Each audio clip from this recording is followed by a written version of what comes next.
Do subscribe and click on the bell icon.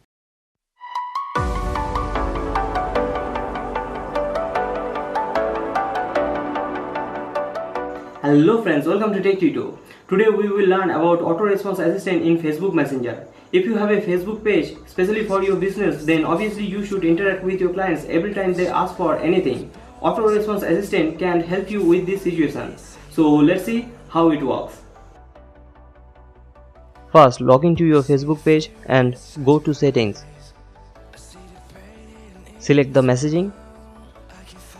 Now jump into the response assistance section, or you can scroll down a little bit. On this first option, you can set a auto reply who messages to your page. Click on this button. All of these options are already have their own default messages, like this one. We can change this as we want, so click on change.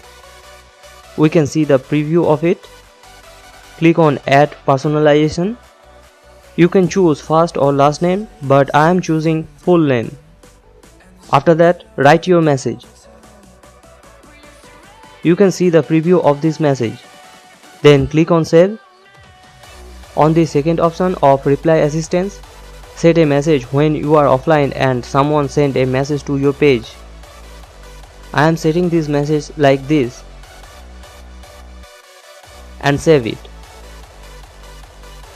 And lastly, on the third assist reply option, you can set a greeting message when anyone opens a conversation for the first time. Again, I am setting the message somewhat like this and save it. I am going to log out from this account and I will send a message from my another account to see how it works. So here I am logging with another account. If I open a conversation, we can see a greeting message at first. Let's test this auto reply. Let's say hello. So it works perfectly. So this is how you can set a response assistance section. Hope this video was helpful to you. Hit the like and do subscribe. See you in the next video.